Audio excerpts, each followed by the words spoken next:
Hey, what's up guys, and welcome back to another Reddit Stories video, and today we will be covering a very exciting topic, terrifying true Reddit stories. And all these stories are true and verified, and some of these are very disturbing. So I'm excited to get into this one because true stories are always one of my favorites just because they are, true and just super interesting, and they're all super scary, unsettling, and some are kind of weird, but I'm sure you'll enjoy them. And these videos are great to listen to if you are studying, sleeping, relaxing, or just want to watch a video. So this video will fit perfectly for whatever you're trying to do. And also, before we get into the video, please like the video and subscribe to the channel. It's the channel's goal to be at 500,000 subscribers, so please subscribe to the channel.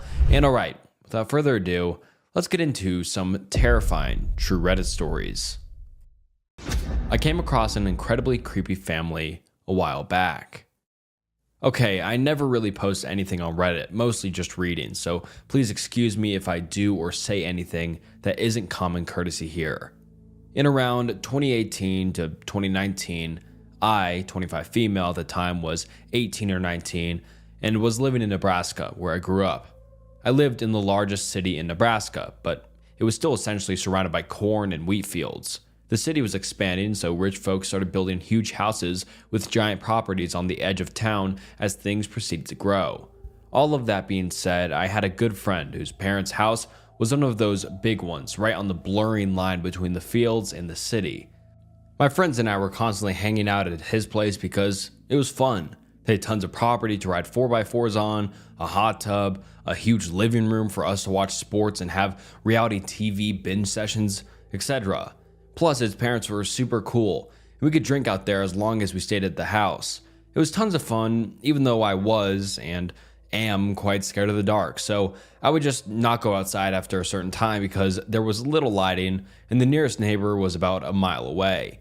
I always felt a weird energy driving to and from his place if it was late at night, but never had anything happened until one night. The drive out there was a long, winding, two-way road that had thick trees on both sides, and you passed one of the city's largest cemeteries on the way. Barely any lighting, of course, besides the street lamps every once in a while, and very little traffic. It's all inherently a bit creepy, and I'll admit to having sped through the section of road many times to get through it as quickly as possible. This specific night was perfect spring weather, so I was driving with my windows down listening to music, and it was around 10 p.m. I was coming around one of the curves in the road when I had to essentially slam my brakes on. Right in front of me, in the middle of the road, maybe 50 yards away, was what looked like a family. Again, picture a completely pitch black road with thick forest on both sides and only my headlights to show what's in front of me. This was a family of 3, 4, a tall, slim woman, an average height / weight man, a child, short hair but couldn't tell the gender based on the clothing and couldn't see their face, maybe around 8 years old, and the mother was pushing a fucking stroller. Their clothes looked normal, not tattered but not nice.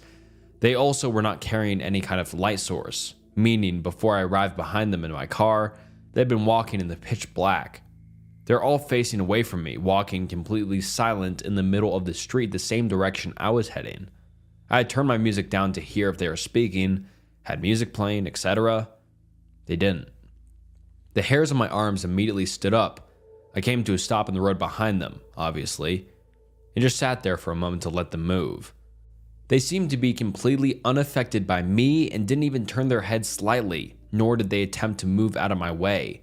I literally thought I was going insane or that I was dreaming. It was so surreal. Before I really had time to fully process and register what I was seeing and how truly strange it was, they all, at the same time, stopped walking and very slowly turned to face my car.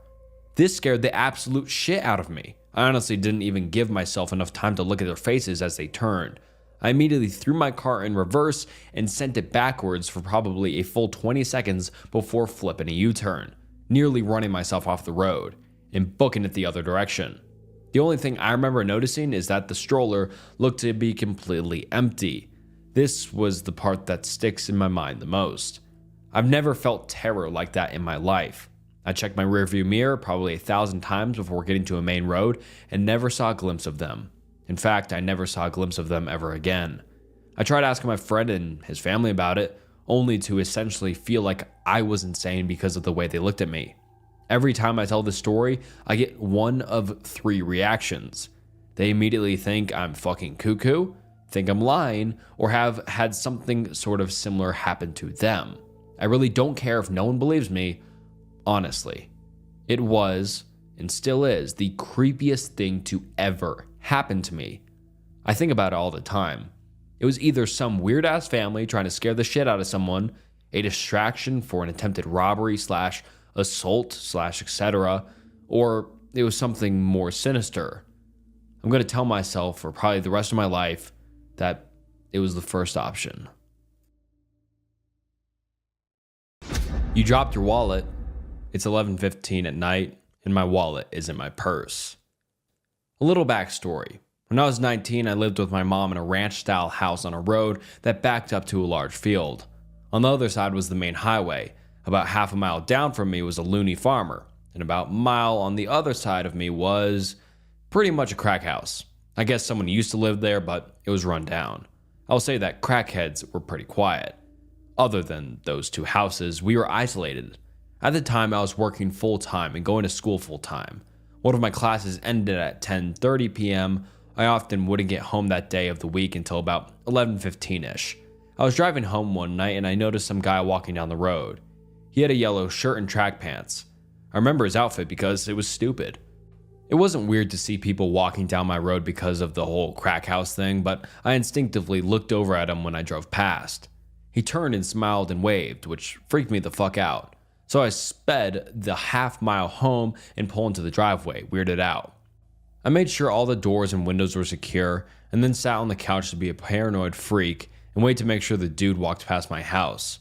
Except he didn't. And there was another guy with him, dressed in darker clothes.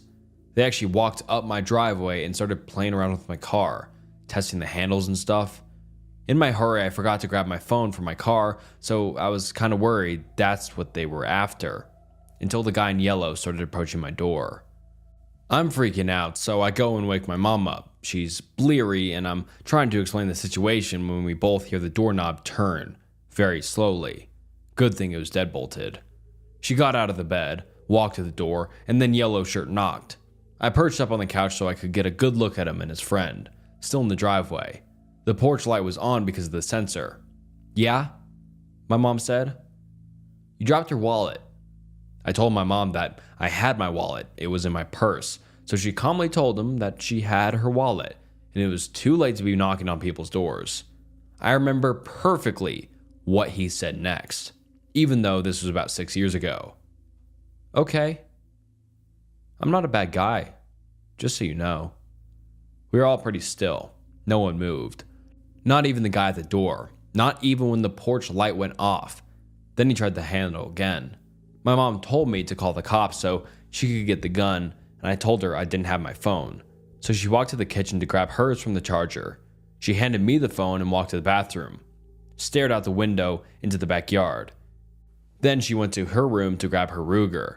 I was talking to the cops and explaining the situation all while watching the two guys. Explaining that there were two suspicious guys at her door when my mom came back out and said, "One in our backyard too," which explained why she had looked out the bathroom window. She glimpsed him from the kitchen and went to get a more discreet look. My mom walked back over to the door with her gun and loudly said, "If he tries the handle again, I'm just gonna open the door and shoot him." Fuck knows why she said that instead of waiting for the cops to arrive, but the guys took off down the road. I told her, and she rushed to the bathroom, where the guy apparently in the backyard saw his friend running down the road and sprinted off too. They were going in the direction of the crack house.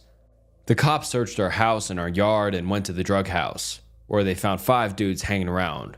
One was the yellow shirt guy, and I'm assuming his friends were with him. They did get arrested and nothing weird like that ever happened again, but I was on edge for a while. I still make sure the doors are locked at all times every day, even though I live in a much nicer area now. Anyway, sorry it was a bit anticlimactic.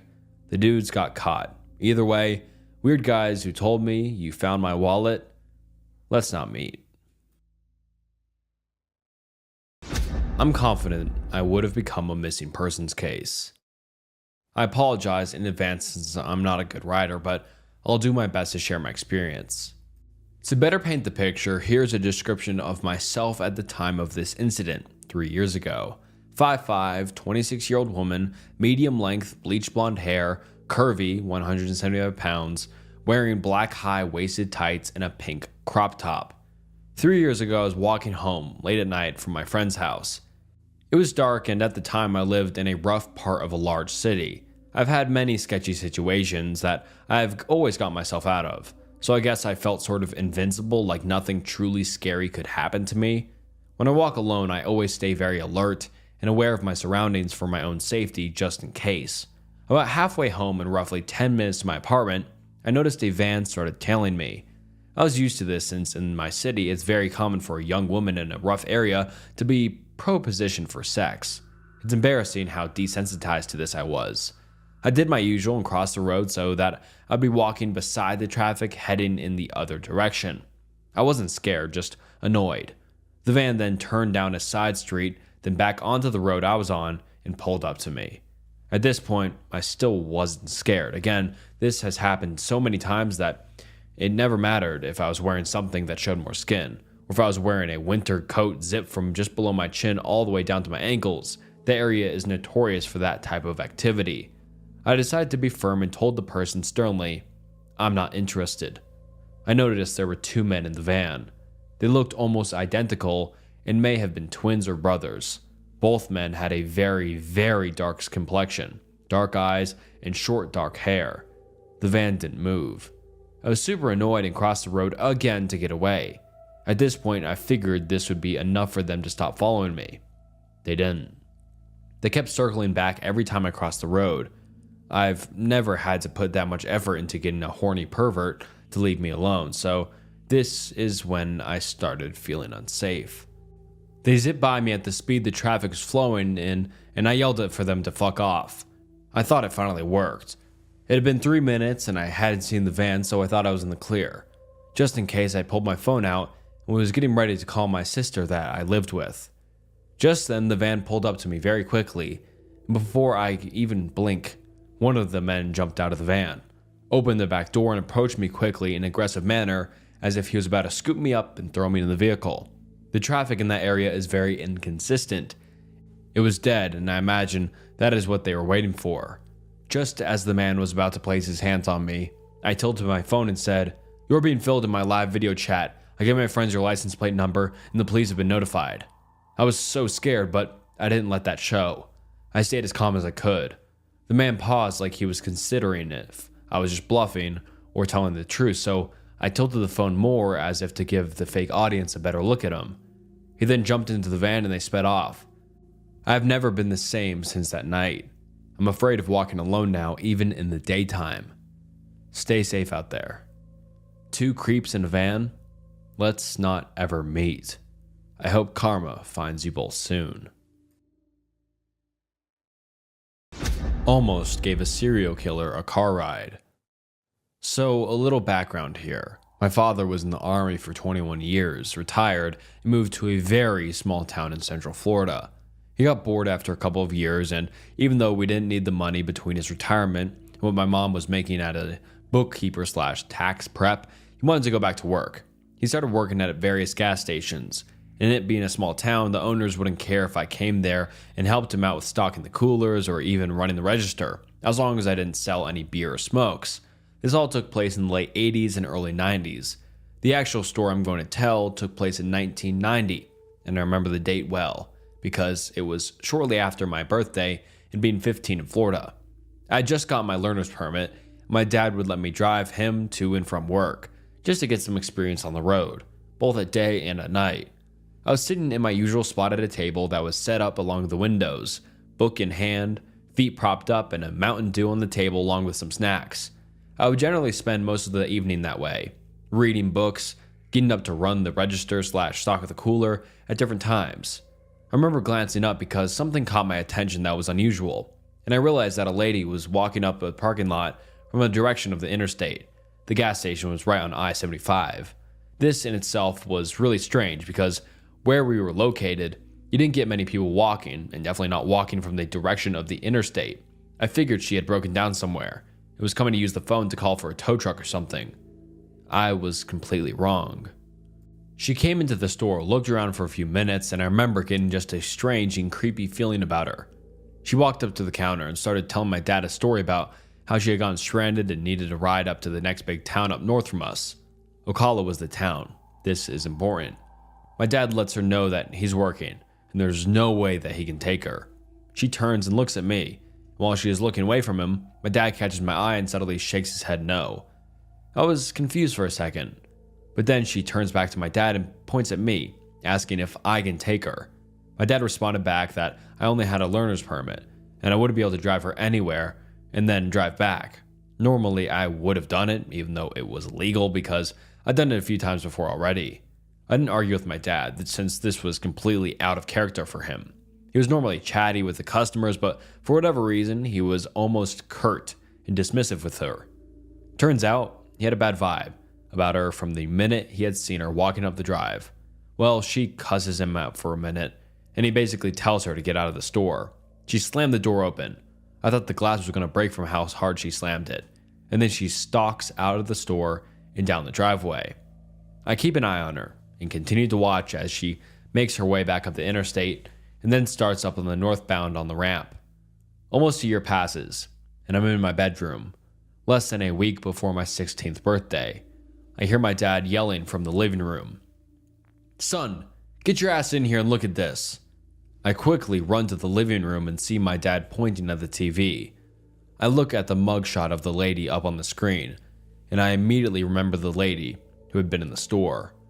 Turns out, I almost gave a ride to Aileen Wuornos, who was later convicted of being a serial killer and then later put to death. Still have nightmares about what could have happened. That time I accidentally dated a sociopath. It has taken me many years to tell this story out of both fear and embarrassment. I share this today as more than simply therapy for myself, but as a warning to all people. Be careful who you meet on social media. In 2018, my ex-husband and I were at the end of a very tumultuous marriage. He and I had been polyamorous for about 3 years before I met this guy. His name was Jez. I met Jez on OkCupid. I was 28 and he was 42. We hit it off very quickly. After a few weeks of talking, I agreed to meet up with him at a restaurant close to my house. We sat and talked for a few hours before I invited him over to meet my husband. Things went very well, and they seemed to get along, so Jez and I started dating. This guy completely swept me off my feet. Jez was sweet and caring. He enthusiastically listened to every little thing on my mind, engaged, and validated me. Over and over again, he absolutely revered me for my strength and wisdom. He practically worshipped me for all that I was and all I was becoming. He showered me with gifts, flowers, and random good deeds just to make me feel safe, wanted, and cared for. I had never been in a relationship that quite felt like that. It was wonderful. It was as though we had been looking for each other for years. After the first few weeks, he had a meltdown over my polyamorous nature. He, quote, pulled the plug because he said he was already falling for me and couldn't handle sharing me. I stood my ground and accepted this boundary and that fact that I would have to let him go. I left that night sad but confident that I'd done the right thing for the both of us. The next week, he sent me flowers and a card to my workplace, begging for another chance and reassuring me that he would rather try than not and end up regretting it, even though it was scary. He wanted to take this journey with me. We continued dating and it was just as wonderful. Long nights we spent awake talking, sharing, laughing, lovemaking, and planning. We went places and did things that I'd always wanted to do. Then, in the deepest, most intimate moments, when we would just sit in silence, he would grip my hand to his face in solidarity and astonished, asking where I've been all this time. Our time together was effortless. We fit together like puzzle pieces. By August of 2018, my marriage had ended, by no fault of Jez's, and by October, my husband had moved out. I was on lease at a time and knew I couldn't afford the place on my own, so finding a roommate was essential. I had no support system to fall back on, nor did anyone else I know needed a place at the time, so Jez offered to move in. Even then, I was hesitant. We'd only been together for about 4 months, and I knew everything always changes when you move in with a partner. Despite my hesitation, I agreed. He was wonderful to me. How bad could it be? I was not prepared for the change that was to come. It was literally like night and day. Jez suddenly became a different person. He was extremely controlling, jealous, and lazy, nothing like the person I thought I had met. And the way he treated me progressively got worse and worse. Hanging out with friends became a burden, if not impossible, because he would blow up my phone, guilting me about leaving him alone or not involving him in some way. Yet when I tried to, it was also treated as a burden and inconvenience, as he would huff and puff his way through even the concept of leaving space for anyone but ourselves. In December of 2018, we attended my work Christmas party. I'd given him the option whether he wanted to go or not. It was really neither here nor there for me, especially because I had already learned that he really didn't do well if he felt pressured into social situations. I opened the invitation to him because it expressed to me over and over that it was important for him that he was involved in my social life. For the full month he knew about it, he insisted that he wasn't going. I took it as him being introverted and didn't push the issue. I let him know that I would make sure he felt welcome if he decided to go, but not to feel obligated. I was surprised when he changed his mind at the last minute and insisted on going, and even more stunned when we went and he actively acted as though he did not want to be there. Everyone there was incredibly welcoming and included him in the festivities and conversations. However, he still practically grumbled the entire night about the entire thing, mumbling insults and critiquing every little part of the party under his breath, as though being there was absolutely awful to have to endure. No one really seemed to notice the low whispering insults and gripes. At one point, after a couple of glasses of wine, my direct manager leaned into Jez and started praising him. She and I were very close, therefore she was intimately familiar with what I had gone through with my ex-husband. "I'm so happy she has you," she bleated through wine happy. "You've been absolutely transformative for her. It's so nice to see her finally happy and appreciated." Without missing a beat, Jez grimaced at the comment and quickly snapped back. "You don't fucking know me." I honestly didn't believe my ears. It was one of those moments where time stops and you just know you couldn't have heard that correctly. I sat brewing on it for a minute before another lighthearted interaction with Jez prompted him to suddenly snap at me through grit teeth. "Stop it." This triggered me and I lost it. I pulled him outside and asked him what his problem was. I called out his behavior and told him if he was going to act that way, then he could just leave. That if he didn't want to be there, he should have stayed home. He ended up giving a sort of half-assed apology, and we went back inside and finished the party. I remember the drive home that night, staring out the dark window at nothing in particular, in worried silence. I might have messed up, was my only thought through the entire drive. This all started out slow, of course, like waving me away or invalidating my experiences and ideas due to my age, that I was dramatizing my experiences because I was young, etc. The man who, not 6 months prior, had validated me, my trauma and experiences to the ends of the earth. Now, every time I started a story or tried to share anything, even trying to plan out meals for the week, he would openly show annoyance as though I was violating his time and attention. Before I knew it, he was snapping at me over every little thing. If I asked how his day was or talked about my day, I would aggressively shut it down. "Why do you always ask me that?" "I don't want to talk shop at home." "I really don't care about your work. It's work." Before I knew it, I couldn't even bring him a plate of breakfast without being snapped at. It was as though he was testing me. When Jez and I first started dating, he flat out refused to talk about most of his exes. He refused to name them or discuss any of the issues or lessons learned. They, quote, didn't matter, he would claim. They weren't in his life for a reason. It was the same reasoning he also used in reference to my more recent exes, talking about them, including my now ex-husband, may as well have become off limits. Anytime I brought up either of our exes, he would become incredibly agitated, belittling, and just overall very aggressive. I took this as both an age gap issue, as I have a tendency to dwell, as well as insecurity and a threat to the life he was trying to build. However, after he moved in, and this hot button topic had been established several times, he would bring up his exes and how they looked, telling me on more than one occasion. would have never dated me back in the day, and that I was lucky he lowered his standards. I didn't even really know what to say to this. I would laugh it off and shove it in my back pocket. Noted. And then started bringing up my looks and accusing me of catfishing him. I'd stopped taking care of myself due to the isolation, had also put on some weight, so most of my clothes that I had once felt great in no longer fit. And since Jez had also been dishonest with me about his financial position, he was always needing extra money here and there, leaving me broke almost all of the time. A horrible tragedy happened that following summer. While Jez and I were together, I received notice that a good friend I went to art school with essed himself in the head while tripping on LSD. Our whole class was devastated. He was, without contest, the best photographer of our class and one of the most kind-hearted individuals I have ever had the pleasure of knowing. Also, as someone who is very familiar with LSD, I was rocked. Jez, however, was far from supportive. He pretty much immediately shrugged it off. That's life. I guess that's what he gets for fucking around with LSD.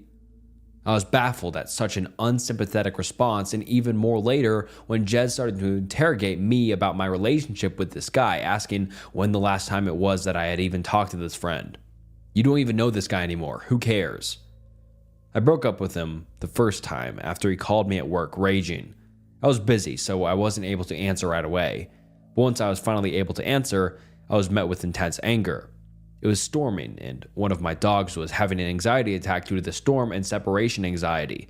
This wasn't the first time, and he was well aware that she needed it in those moments. Why the fuck aren't you answering your calls? You answer when I call you. I don't care where you are. He went on for a few minutes, calling me a shitty girlfriend and laying into me over my sudden distance and lack of communication while I was at work. At this point, I was done, and I lost it. I tore into him over everything, especially causing problems for me at work. That being in my life is a privilege, and if he's gonna wake up every day acting like he hates me, then I don't know what on earth he's even doing with me. I told him that I expected him to get his things and leave. He was always threatening to go back to his old roommates where there was still room. I didn't want him there when I got home, and we could coordinate times for him to come and get the rest. He flat refused, suddenly victimizing himself, claiming he had nowhere to go. How dare you make me fall in love with you? How dare you make me meet your father and then dump me? My manager and her husband ended up following me home that evening because she was concerned for my safety and had offered to let me stay with her for a few days. I will never forget the scene I walked into. Like Theon Greyjoy begging for his life. My boss stood next to me, watching as this 42-year-old man crawled on his knees before me, begging for mercy and communication. At one point, wrapping his arms around my legs, crying into them. I can't believe this is happening. She's the love of my life, you know that? He cried to my boss. I couldn't believe what I was witnessing. This was the antithesis of the heartless person I've been spending my days with. I shook him off and went back to the house, gathering enough of my things to get them through the next few days, as well as any and all valuables I could think of. It took a few days, but after about a week, Jez started blowing up my phone. Apology after apology. Suddenly, he was the man I met again, full of humility and self-awareness. He acknowledged the awful way he had treated me and sent me walls and walls of well-thought-out messages, psychoanalyzing his own behavior, where it comes from, and the ways he knows it needs to change. I took him back. Like a dumb, desperate girl. I took him back. It wasn't long into this second round that he started to guilt me over the breakup. My panic had damaged his relationship with the people in my life, and he made sure that I knew it was my responsibility to fix it. It wasn't long after this that my car ended up breaking down at a gas station close to home. There was a very nice couple in the vehicle next to me that came to my rescue and checked things out under my hood. The gentleman turned out to be a mechanic for a living, so he had a pretty good theory about what could potentially be going on. By this time, I'd already attempted to contact Jez to let him know what was going on and where I was. It wasn't long till he got off of work, so he told me to sit tight and he would be there shortly. Meanwhile, this sweet couple stayed put and kept me company while I waited. Jez barreled in about 15 minutes later, completely ignoring the couple that had helped me. Touching base, the gentleman handed me a slip of paper with a name and phone number on it, reviewing what he thought was going on with my car. before Jez butted in, cutting him off. "I said she's fine," he snapped. I could see the woman out of the corner of my eye slink away at this comment and get into the passenger seat of their car. I could feel the sudden tension, like maybe she's been here before. The gentleman didn't move and shifted his attention to me as Jez walked into the store. I could see he was clearly concerned. "Are you okay?" he asked in a low, almost whisper. "You don't have to answer that, but if you need anything..." He looked down at the number in my hand and nodded to it. "Seriously." With that, he got into the driver's seat of his car and drove away. I've thought about that couple countless times since that night. Everything went right back to the way it was before, as though the initial breakup never even happened. The same eggshells, the same belittling. If anything, it was worse, because I had permanently damaged our relationship. If I had not just been so dramatic, if I didn't run away from everything, then maybe he wouldn't have to work so hard for respect in my life. One night we got into an argument. I don't even remember what it was about, but I had to be up early for work the next morning, so I paused the argument in order to get some sleep. When I went to lay down, I heard the TV turn on. I have a sound bar, so the volume can get pretty loud. Jez proceeded to turn the volume up, and up, and up. Far past any volume I ever pushed those same speakers to, even for parties. The very walls were reverberating with the sound of the TV at astronomical volumes. Jez then started laughing hysterically. It was a laughter manic with anger, as though something might be funny on TV, but he might also jump through a window right now. I remember laying in bed absolutely horrified at what was happening. I knew things had gone bad, but now I was scared. I got out of bed and asked him to turn it down, to which he responded, scoffing, "I'll watch TV if I fucking want to," and turn it up even louder. I felt like I was in a horror movie. I started crying at this point, begging him to please just let me sleep. He started mocking me and calling names for crying. "Oh wow, poor baby is crying again. That's your card, isn't it? Crying." This caused the fight to start again, and he started screaming at me, followed me to my bedroom, where he suddenly punched the door, not 2 inches from my head. His eyes were black, and he looked me in my eye, sending the clear, unsympathetic, and hostile message that was a warning. Next time he wouldn't miss. My whole system had shut down at this point, and I sunk to the floor in a panic attack. My ex-husband had issues with violence. Jez knew that. All our rentals prior to that, one had holes in walls and doors peppered throughout our unit due to my ex-husband's inability to handle his own emotions, but he never hit me, or even came close to it. I crumpled to the ground feeling powerless, trapped and afraid. As my thoughts continued to race, he continued to berate and mock my panic state. Most of our argument from that night was a blur, but ended abruptly once he threatened to put my social security number on the dark web. At this point, all that was left in me was to fight. I blacked out and went ballistic, screaming at him to get out. I felt rabid and dangerous as I screamed like a banshee for him to leave my home. It was over, and I was ending it that second. I contacted my landlord and explained what had been going on. Jez would also end up contacting her, weaving his own tale that I was moving out and tried to have the lease transferred into his name. Luckily, since I was several steps ahead of him, my landlord didn't fall for it and contacted me immediately. She personally came and changed my locks for me, gave me the personal contact of a police officer close by in case he showed up again, and took half of my rent off for the next month. I'm forever grateful to her for these simple acts of kindness that are above and beyond anything I would ever expect from my landlord. It took weeks for him to stop messaging me. The only reason I didn't block him was out of fear that he would show up at my house. Though I had contacts for protection, I knew I'd rather get a daily apology video than have to deal with him on my doorstep. So they persisted. For a while.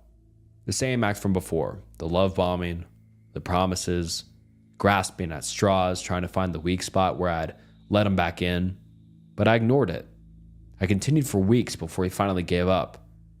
He bowed out gracefully, stating boldly that he will always love me. I left him on red. The illusion was destroyed.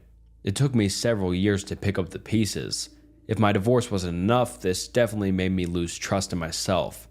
I still don't understand what the endgame was. In one of our last discussions, I asked him desperately, what happened to the guy I fell in love with? Jez looked at me, dead serious, dead in the eye, smirked, and said, "That guy doesn't exist. I told you what I had to tell you in order to get you away from that fucking asshole husband of yours. You're just stupid and fell for it. Jez, let's not meet ever again." I think there is someone living in my shed.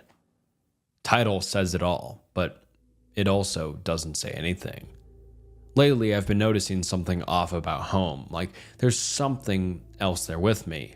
My wife and our 2 dogs, but I have not been able to put my finger on it until today.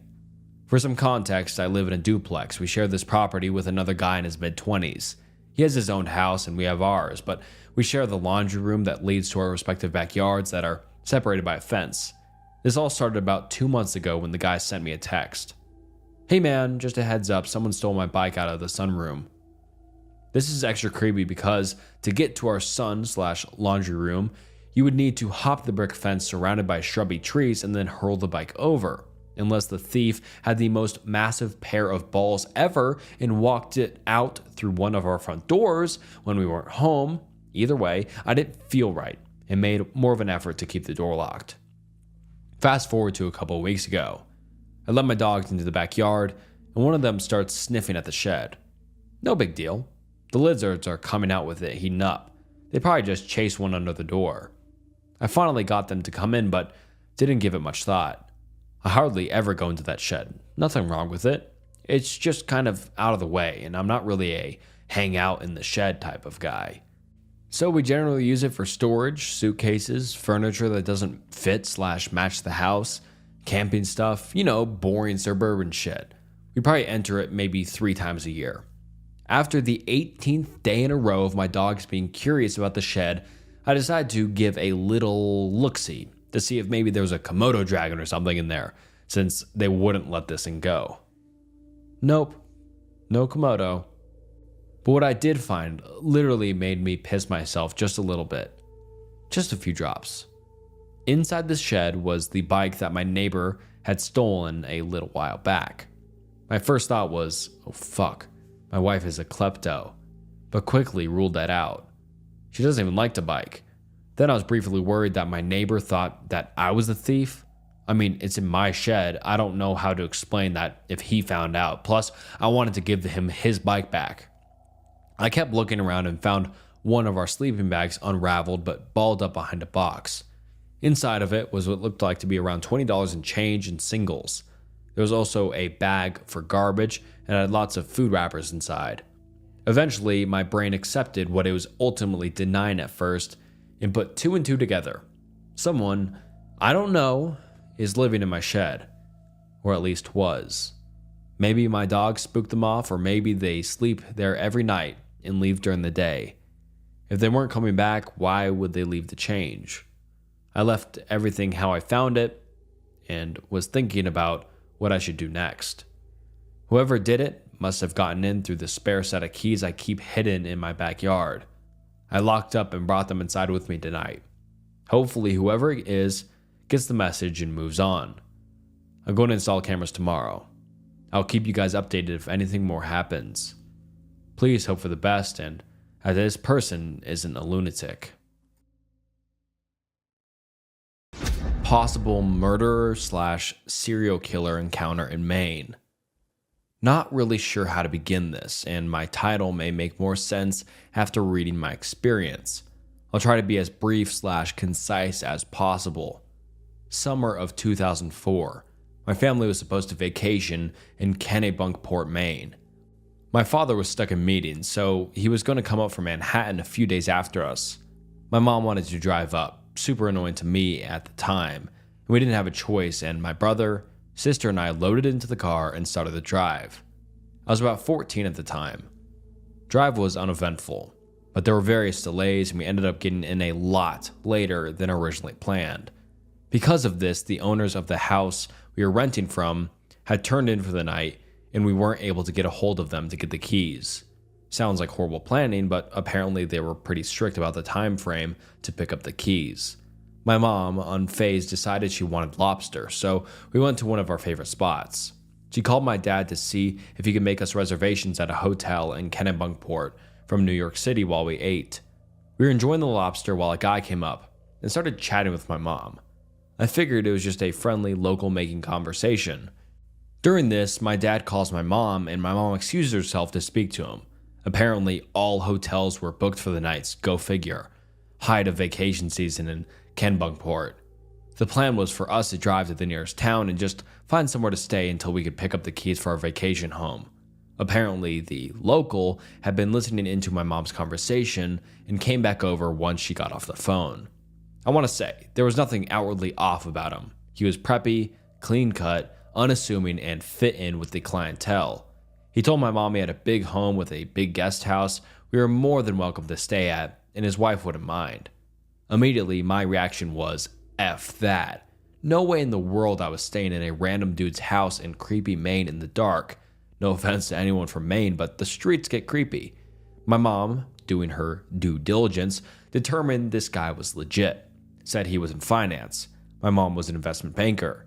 And they chatted enough for my mom to determine he wasn't totally full of it. I called my dad hysterical. He said I was overreacting and that I needed to get out of the city more and accept that sometimes people are just nice. So my brother, sister, and I got into our car and followed him back to his house. The guest house was really nice, fully furnished, but the beds were oddly placed.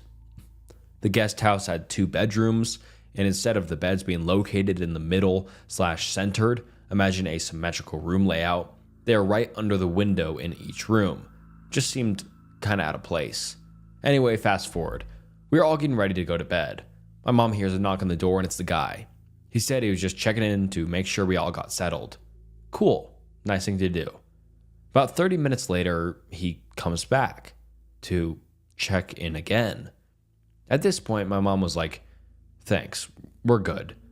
We will stop by the house in the morning to say thank you, etc. Fast forward another 30 to 45 minutes. I can't sleep. I'm terrified. We hear this rustling, which is odd because the guest house was nowhere around trees or close proximity to bushes that might cause such a noise. At this point, I see my mom wide awake and look up at the window, like motioning towards the window with her eyes. Let me add, none of the windows had curtains. The guy said it's because his wife was in the process of redecorating. When I looked up, there was a male figure, just standing. I thought I was going to have a heart attack. I don't know how long he was there for. When he walked away, my mom waited a bit and then told us to get our stuff together. She wasn't messing around. We had my dad out on the phone at this point. He was pretty much flipping out at my mom about something, but I didn't hear what. My mom said she was going to put our stuff in the car and to follow her out. This was around 2 a.m. When we got into the car, we pulled around to the front of the main house so my mom could return the key and say thanks and get the fuck out of there. However, when we got to the front, all the lights were off. Not just all lights, but it looked like no one had been home. Porch light, table lamp in front windows, everything black. Also, the 2 cars were gone, the local's car, and what we presumed to be his wife's car. After seeing this, my mom, at this point pretty unsettled, said we were leaving and we proceeded to drive to the gate. The gate at the end of the driveway had been deadbolted, or padlocked, shut from the inside. It wasn't a super strong gate, so my dad said rev it. We were in a big SUV, and just get out of there. We drove straight back to New York City, not speaking the entire time. We have never returned back to Maine, and my parents refused to speak about it. I asked a family member one night about it when he was drunk, and all he said was, "They didn't tell you?" The actual owners of that house were on vacation. I'm assuming my mom or dad followed up with local authorities and figured that out, but never told us. I don't know who that man was or what was planned that evening. I was curious as to whether there were any known serial killers or murderers who were in the area at that time, whether traveling through, etc. Sorry for the long post, just trying to be thorough. The night I learned to not sneak out. To start this off, I'd like to give a bit of context. This happened 4 years ago. I'm a girl, and at the time this happened, I was 12 going on 13 in just a month or two. The friend I mentioned in the story was 14 at the time. The friend, Sally, who I was staying with that night, 14, female, was quite a bit older than me. At least at the time, the 2-year age gap was quite big. At 12 to 13 years old, I was about to start my second year of middle school, whereas Sally should have been about to begin her sophomore year of high school. I met her in the beginning of my first year at a new school. She was older than the other kids in our grade and was considered one of the popular kids. I think that was what drew me to her first. We became fast friends, and before we knew it, we were spending every single weekend together. Seriously, every single weekend. Nothing seemed to be out of the ordinary. It was your typical Friday night. We carpooled to her family's apartment after school. I've always been a picky eater, so when her family had dinner, I didn't eat with them. I just snacked on the Pop-Tart that I'd stowed away in my backpack in case they ordered something that I wouldn't eat. Something to note is that her family was pretty religious. I wouldn't go as far to say they were fanatics, but they didn't allow their kids to watch horror movies or anything that was rated PG-13 or older. It didn't stem from the desire to protect them from something inappropriate. Sally's mother had an irrational fear that scary movies had satanic messages. We asked to watch The Purge, and her mom obviously said no. After some negotiating, she agreed to let us watch Hunger Games instead. After the movie, Sally and I went to hang out in her room. She put on some music, and being the age we were, we gave each other some makeovers. By the end of it, we were looking much older than just 12 and 14. This part of the night is where things started to seem off to me. Sally wasn't the most positive influence, despite being my best friend at the time. She was manipulative and got off on putting me down. She had a habit of talking to men online and lying about her age. Sally showed me some texts between her and the man she was talking to. I can't give you the exact recount of them, but they consisted of him trying to convince her to meet up with him, and just the usual thing you'd expect from a creep online. According to him, he was 19, tall, and blonde with soulful blue eyes. Once I saw the text, I asked if she had a picture of him. Something didn't sit right with me after seeing the messages. She showed me what he looked like, and he was very clearly not 19. This man was at least 40, and looked like he lived in his mother's basement. Then we got a call from him. Sally answered without hesitation. And when I heard the voice on the other end of the call, I felt like I was going to be sick. "You're so pretty. Why don't you come meet me?" he asked. Sally said that she couldn't because she was spending the night with a friend. The mention of that sparked his interest, and then he proceeded to try and ask both to meet him. Sally, lacking any common sense, said yes. Thus begun her plan for us to sneak out and walk 15 blocks to meet him in a deserted McDonald's parking lot. I didn't want to go. I was raised on stories of what happens to teen girls who meet random men from the internet in person. But after adamant pleading from Sally that she didn't feel safe going by herself, I agreed. We took our phones with us for the walk. I had a kitchen knife stuffed in my bra in case something were to happen and I needed to defend myself. The route we had to take to get there didn't have very many street lamps, and there weren't any houses. We were surrounded by trees on both sides of us. When we got to the parking lot, the only car parked nearby was a black beat-up 2000 Toyota Corolla. The car was still running when we got there, and from what we could tell, there was more than one person inside. The man from the picture got out of the front seat and left the door open behind him before approaching us. I turned my flash on so I could see, and he was obviously on something.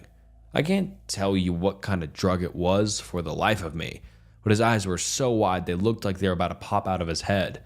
He was jittery and kept twitching.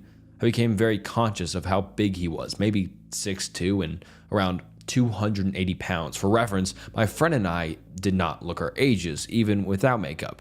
I'm about 5'2", my friend was pretty tall, probably around 5'6" to 5'7". We were both significantly smaller than him. The man reached out for us and caught my friend by the arm. I went to get my knife as quickly as I could, and that's when I saw his friends getting out of the car. He invited us back to his car and offered us booze and drugs, but after seeing my knife that I was ready to call the police, he released my friend. I took Sally's arm and ran faster than I ever had in my entire life. We took the long way home to avoid them finding out where she lived in case they were following us. Once we got there, her family was still sound asleep. We locked all the doors, closed the blinds, and blocked them on everything. There wouldn't be any sleeping that night. We were constantly peeking out the windows, and to our dismay, the same Toyota was circling around our apartment building. Not once, not twice, but 3 times. I never mentioned any of this to my parents out of fear of getting grounded or in trouble. I'm 16 now, and they still have no clue. I still get nervous when I see a car similar to the one from that night.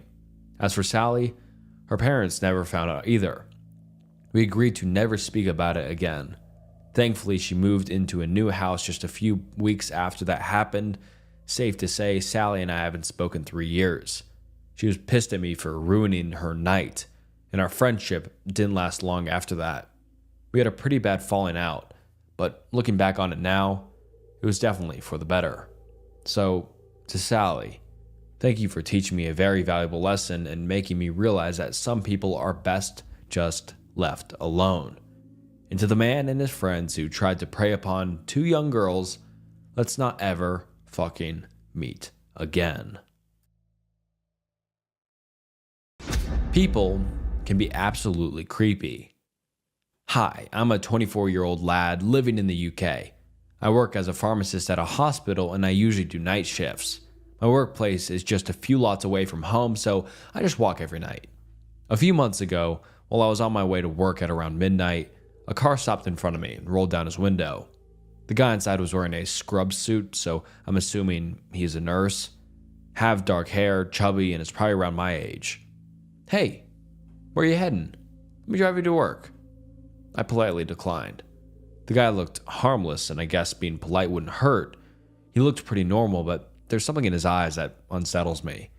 He didn't go away after that, and kept insisting to drive me to work. That's when I snapped and told him that I was waiting for my boyfriend, which isn't true because my boyfriend is in the US miles away from me.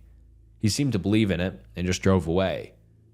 Days have passed when I got a chat request. I tried to check the profile and saw that it was the creepy lad offering to ride me to work.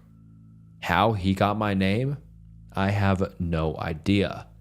I didn't pay his chat any attention and just went on with my pretty busy life.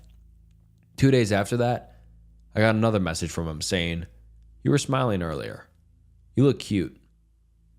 After reading that message, it felt like I had been splashed with an ice-cold bucket of water. Was he at the hospital? I didn't want to know. I told him to stay away from me and F off. Days have passed and I've almost forgotten about this guy when I saw him, standing on the hallway looking at me while I was exiting the room doing rounds. He tried to approach, but I beelined my way to the other hallway and went back to the pharmacy. That's when I started freaking out and told my boyfriend. He advised me to just drive to work instead of walking, and I did right after that night. I also blocked him to avoid any unwanted future creepy messages. So far, I haven't seen him in months, and I want to keep it that way. So, to the creepy lad who kept on insisting in driving me to work and stalked me at work, let's not meet again. Small town mentality. Lock your doors. I grew up in a small town, the type where people don't really lock their doors. At least they didn't used to.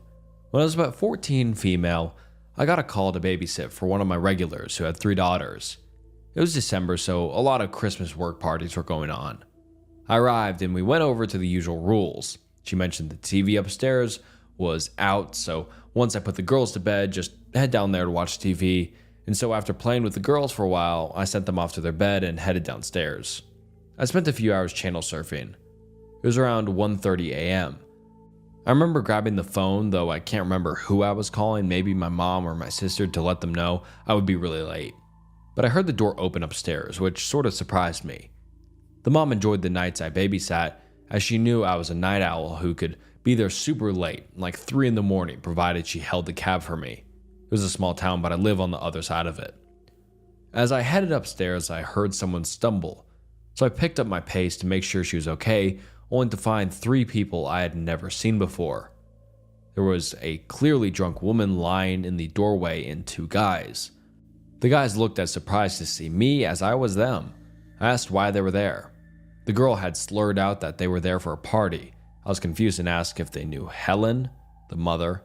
One of the guys looked me up and down and I began getting even more uncomfortable at the whole situation. He asked if I was here alone. I remember not wanting to answer because all I could think of was the fact that there were 3 little girls sleeping in the house. I decided instead of answering him, I would simply state there was no party here and that they needed to leave. The girl was adamant that she was here for the party. The guy who had asked me the question took a step forward. I demanded this time they leave, and we all heard the sound of a phone button being pushed. I'd forgotten it was even in my hand, but it seemed to be enough to startle the guy who thought I pushed it on purpose. The guy quickly told the other guy they were leaving and helped the woman up. As soon as they were outside, I slammed the door and locked it and quickly ran to the front window and watched them. They continued up the block, so it wasn't merely messing up the house numbers for them. The mom returned home 2 hours later and was confused why the door was locked. She was too drunk, so I just told her. It made me feel safe. I feel stupid for not telling someone, but they didn't really do anything. To the 3 drunks that one winter night, let's not meet again. The tip jar, a scary encounter working at a bikini coffee stand at 4 a.m. I am not willing to share the evidence that earned the verified flair with anyone else except the mods for obvious reasons. The tip jar. Against the advice of my parents, I started working at a bikini coffee stand when I was 17 years old and continued working there until I was 20. If you are unfamiliar with bikini coffee stands, they are little drive-through espresso stands, usually painted in some neon color, where the employees all wear lingerie or bikinis while they serve coffee. I know this sounds strange, and believe me, it is strange. However, the money was good. It was fun at the time, and my parents couldn't really afford to pay for college. There is no loudspeaker where customers place their order. They simply drive up to the stand, order coffee, and make small talk as they ogle you in your skimpy symbol. Anyway, it's kind of hard to explain, so maybe just Google it. The Seattle area has them all over the place. Within a matter of months, the boss gave me the busiest shift. The shift began at 4 a.m. and ended at 9:30 a.m. Though the coffee stand was not officially open until 4:30, I had to count the till, grind the espresso beans, fill up the sinks, take stock, clean if needed, etc. The coffee stand was situated in the corner of a large parking lot, sharing the enormous empty lot with only one other retailer. The other retailer didn't open until around 10 a.m., and so when I arrived, the lot was completely dark, save for one dim street lamp above the stand and another in the far corner of the lot. I pulled up to the stand as I normally did, only this time it was my first shift alone. Normally, I worked with one other girl, as the shift would get far too busy for just one person. I had the routine with regular customers, as I literally worked every single day. The boss didn't believe in time off unless requested. While I worked, I could see cars approach the stand and know immediately what drink to prepare, based on my recognizing a regular customer's vehicle. After almost a year on the morning shift, it was rare to see a new vehicle or meet a new customer. My boss was extremely strict about being fast and efficient. He would have us prepare drinks in advance for our regulars while they waited in the line of cars. My boss was so strict that for the first 6 months of my working there, he would watch constantly on his camera system and call me on the business phone to scream at me for the lack of efficiency. After this, I became so fast at preparing drinks, I guess he decided he would save money by having me work alone in the very early morning hours. He was stingy too. So, like normal, I approached the stand and punched in the access code. I went inside and turned on some music right away to keep myself company. The street lamp directly above the coffee stand had burnt out a few days before, so it was rather dark outside. Coupled with the tinted sliding windows of the coffee stand and the knowledge that I was completely alone, I felt a little creeped out. Though not nearly as creeped out and terrified as I was about to feel in a few minutes. Even though the stand was technically open at 4:30, I wouldn't expect my first customer until about 4:45. I usually arrived at 4, but since it was my first shift alone, I came in at 3:30 to give myself enough time to complete all of the opening tasks. My first customer was always Dave. He drove a red sports car and ordered a double cappuccino, heavy on the foam. He worked for the local Boeing plant and would brag about his high-ranking job in between awkward remarks about my body. You would get used to this sort of thing after a while, but nothing could prepare me for the sort of thing that happened to me on this particular dark morning. Though many of the customers were pervy men like Dave, most of the early morning customers weren't as lecherous as one would expect. They simply needed coffee, and no other business was open as early as ours. In fact, many of my early morning customers were married men in soccer mom vans, in desperate need of caffeine. I glanced up at the clock as I opened the money in the till. 3:50 a.m. I finished the count and walked from the back of the stand onto the main floor. There were 2 steps separating the back of the stand from the main floor. The back of the stand had no windows and contained a bathroom, large refrigerator, washer, dryer, etc. This is the area where many of my coworkers and myself would get ready and joke around where customers couldn't see us. As soon as we walked onto the main floor where customers could see us, uniform was required, meaning lingerie or bikini, as well as heels. That morning I was wearing a matching pink lingerie set with knit stockings. The lingerie fully covered my breasts and buttocks and provided more coverage than a typical bikini you would see at a beach. I counted all of the syrup bottles. I opened the fridge and took stock inside. I turned on the espresso grinder and robotically poured in a bag of espresso beans. I started filling up the large commercial sink with soapy water. Music played softly on the stereo. Then I heard it. Over the noise of faucet, coffee grinder, and the music, I wasn't sure I heard anything at first, so I just ignored it. Then I heard it again. Tap, tap, tap. Someone was tapping on the sliding glass window of the stand. I wiped off my wet hands and grabbed my cell phone. 4:15 a.m. We weren't open for another 15 minutes. I checked the light switches to make sure I didn't accidentally flip on the open sign. Along with an open sign, the stand was equipped with bright floodlights to illuminate the presence of the stand due to the sheer darkness that morning. I'd contemplated turning on the floodlights when I first arrived, but it was strictly forbidden to do so until the stand was open. Without the floodlights on, and through the tinted glass, I could not see who was on the other side. I stood there, staring at the window. Maybe it's just Dave, I rationalized to myself. Tap, tap, tap. I could hear my heart thumping in my ears. The tapping had definitely grew louder. I picked up the business phone and punched in my boss's number. He had an extensive camera system, complete with night vision, and could see in real time both inside and outside of the stand. In the very least, he could tell me who was outside. The phone rang and rang, no answer. I flipped on the floodlights. I walked over to the window and saw the man, now illuminated by the bright lights. His head was pressed up against the glass, hands cupped around his eyes as he tried to see in. I jumped back. "Hi," he yelled through the glass. "Can I get some coffee?" "We aren't open for another 15 minutes, I replied. "My boss will be mad if I open early." "Oh, well, I can wait." The man then walked away from the window and stepped into a small black Honda. I continued my opening duties, warily eyeing the black Honda. At the time, I felt a false sense of security, lulled into the daily routine of my shift. However, this was different. At 4:30, I dutifully turned on the open sign and watched as the man in the black Honda drove up to the window. He was wearing a dark red baseball cap, a thermal shirt, and plaid pajama pants. I opened the sliding window. "Hi, sorry about that. What can I get for you this morning?" I said, trying to sound as normal as possible. The man looked at me for what felt like an eternity. "What I want doesn't appear to be on the menu," he said, not looking up from my crotch. "Okay, so I know what you're thinking. What did I expect working in this profession? Gentlemen?" I brushed his comment aside with a laugh. "We have a great white chocolate mocha." I looked around frantically. Where the fuck was the usual morning guy, Dave? I silently prayed another customer would pull up behind this guy. He looked away and stared at his steering wheel. "I want you to be my maid." "Excuse me?" I said, not sure if I heard him correctly. "I want you to be my maid. I want you to come over to my house wearing a maid costume with nothing underneath. I want to watch you. If you don't clean correctly, I am going to do whatever I want to you." He paused and gripped his steering wheel tightly. "I am not a nice guy." He looked up at me and smiled. Until that point in my life, I had never seen a truly sinister smile before. I slammed the long serving window shut.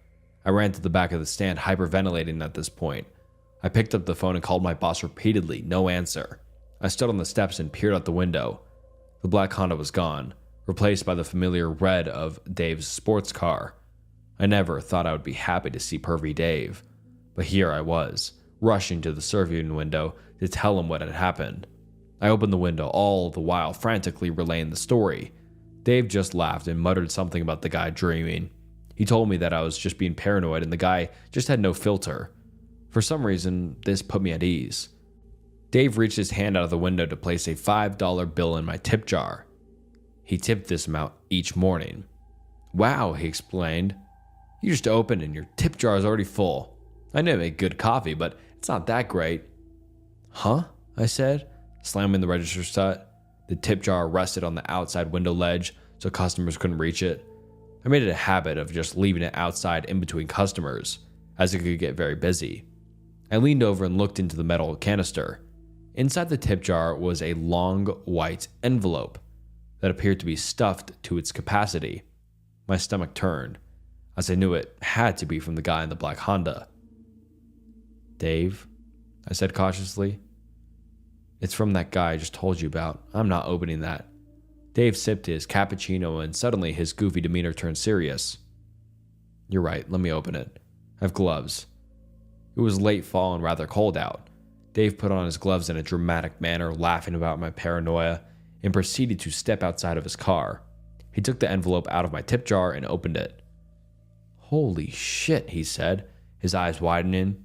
He held up a stack of $20 bills held together by a rubber band. On the back of the stack was a folded up piece of paper. He unfolded the paper and began reading it. His eyes grew even wider. His hands were shaking ever so slightly. "What? What does it say?" He simply said, "Get dressed and call the police." I snatched the note from him, his jaw slightly agape. The note was laden with spelling errors and looked as if it was written in a child's hand. Oddly, there was rather long words that were attempted but spelled incorrectly. It said some very deranged things. There are some things too sick to mention here, but I'll relay the basic message as best as I can recall. Some things you just never forget, even if you want to. So, here it is, without the spelling errors and the length. It was 2 pages long, front and back. "You will come to my house. When you arrive, I will examine you thoroughly. I will then tie you to the post, and you will be punished for what you do. Every inch of your body will be bruised and sore. Afterward, I will untie you and use you in every way possible." He used a different term, but it is extremely graphic and includes the words "hogtied." "You can scream, but no one will hear you. This is your first payment. Upon reading this note and taking this money, you have agreed to follow through. If you do not follow through, you are a stealing, lying whore, and you will be punished more severely than if you cooperated to this initial agreement. You will clean every inch of my house. There will be no mistakes, or there will be more punishment to follow." I got dressed and called the police and my boss, who finally answered. The police arrived and I went to the station to explain in detail what happened. I handed them the note, along with the money for evidence. The female police officer, who appeared to be in charge, nonchalantly told me that I should probably quit my job, that this behavior was to be expected from customers. I told her that I have never experienced anything like this before. My boss reviewed the outside videotape footage. The footage showed a man standing outside of the coffee stand window just staring inside. Occasionally it showed him leaning his head into the glass and cupping his hands around his eyes for a better view. It also showed him rubbing his crotch. Apparently, he'd been standing outside the window since 3:40 a.m., 10 minutes after my initial arrival. At one point, it showed him going back into his car only to re-emerge several minutes later and finally tap on the window. I was shocked to realize that the man had watched me for almost a full hour without my knowledge. I felt stupid and most of all scared. The footage also revealed that the man had his license plates covered with what appeared to be white paper. After reviewing the footage and the note, the police decided that the man posed a potential threat, and that this behavior was not normal. Duh. They sent an undercover cop back to the stand with me. I was shocked that they wanted me to go right back to work not even 2 hours after the incident. The cop sat outside in an SUV while I worked. The plan was this. If the man drove through again, I was to flick the open sign on and off to alert him of the man's presence. I worked, serving all of my regular customers, trying my best to pretend nothing happened. I was told not to recall the incident to any of my coworkers or customers that morning, in case they knew the man and warned him of police involvement. The man did not return that day. But he did return. Little did I know the day was only the beginning of a year-long nightmare. Edit number 2. To all of those who ask, this happened well over 6 years ago. Final update and conclusion.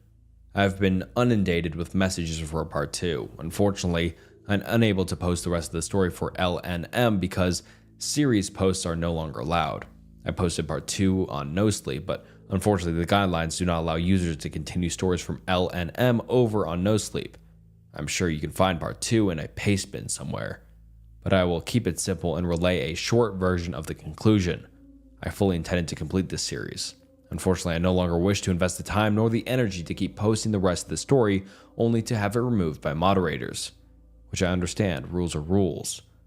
So I will end this with letting you all know that I am fine now. I'll give you a quick synopsis of how things turned out. The stalking continued for a while, about a year. The stalker left endless creepy gifts for me both at work and at my place of residence, all of which he signed off on as Turner. It got to a point where I couldn't prove it was him because it would often be sent by a courier or a third party. He continued to come by the stand, and at one point, he even promised to leave me alone. My coworker was there. We actually managed to have a very brief discussion in which he apologized and agreed that his behavior was inappropriate. However, he resumed his creepy behavior just days later. The police were of no help and kept insisting me that it would all go away if I just quit my job. I had his license plate, which was out of state, and vehicle description, but apparently the car wasn't even registered. I did not even know this was a possibility. Despite taking a leave of absence, the stalking continued. I didn't want to quit my job, as this was shortly after the recession. My mom, the sole provider of a family of 5, had lost her job, so I wanted to chip in and help her so they wouldn't lose the house. Other bikini stands in the area were not hiring due to the being embroiled in prostitution scandals, all of which were heavily covered by the national media. You have no idea how hard it was, and maybe still is, to get a normal job after having worked as a bikini barista. Employers don't like it on your job history too much. The few of the scariest incidences were being assaulted at an ice freezer outside of the coffee stand. Thankfully, he didn't harm me physically, just grabbed me and touched me inappropriately. Turner coming through the drive-thru completely naked and J-O'ing into a pair of women's underwear. I'm not sure if I'm allowed to say all of this on LNM, and a quick snook note, I'm not sure if I'm allowed to say this on YouTube, so I kind of tried to, censor it a bit. But anyways, back to the story. I've previously omitted this from my story due to the explicit SA nature. If this is in violation of the guidelines, please let me know before removing my post. I will remove it. Another incident occurred when my friend gave me a joint a customer had left for me on her shift.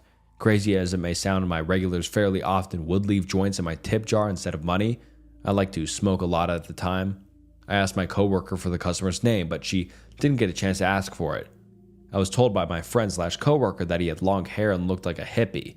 This fits the description of a customer who'd regularly leave joints in my tip jar.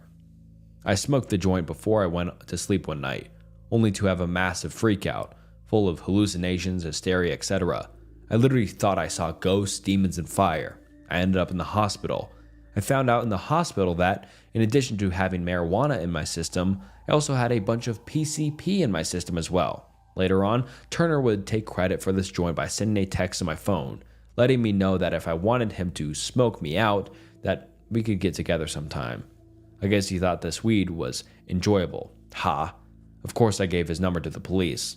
I feel like I gave them enough information to get this guy, but I was just never taken seriously, or they had bigger fish to fry. They did find, however, that the phone he used was a burner. Again, I did not plan on and did not previously include this in my story.